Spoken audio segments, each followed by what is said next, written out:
ตอนนี้มาฮอตเมืองไซละตัวเมืองไซเนาะแปลงอุดมไซอันนี้โรงแรมอย่าง กาเฟ่ โฮมคาเฟ่เป็นโรงแรมเอาเพิ่งทางหน้าเพิ่งเงี้ยบรรยากาศทางหน้าผมคิดว่าจะได้มาเมืองไซนี่เลยอยากไปเมืองหุ้นนี่เราติดกับไซแดนจีนนะครับ บอมาหุ่นมันคนละเรื่อง ว่า เออ ไปทางเมืองนาโม่อ่ะ สายแดนจีนอุ่นซัดไปทางหลวงน้ำพา ว่าหรือว่าใกล้เติบเลยนี่ไปนาเตยไปนั่นไปเท่าไหร่นึง ประมาณ50 กิโล ประมาณ50 กิโลแล้วนี่ก็ที่ว่าไซแดน อันนี้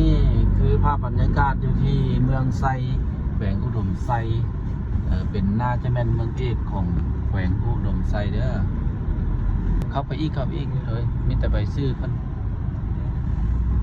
ไม่ละไปซื้อเลย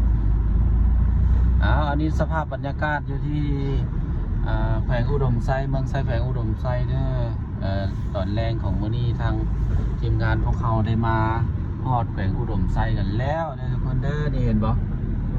ก็งามคือกันได้เนาะเมืองไซแขวงอุดมไซนี่เมืองนี้รถก็หลายพอสมควรถนนหนทางก็งามหลาย คนลายเนาะ คนหลายอีกมีแต่ผู้เจ้าผู้งามอีกเฮ้ยพงศาลีเนี่ยมันบอกมาพี่เลย สวัสดีอ่ะ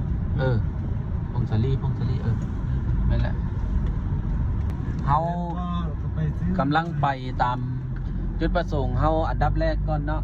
จุดประสงค์เฮาอันดับแรกในการเดินทางตอนนี้ก็คือแบบสิไปข้ามพระ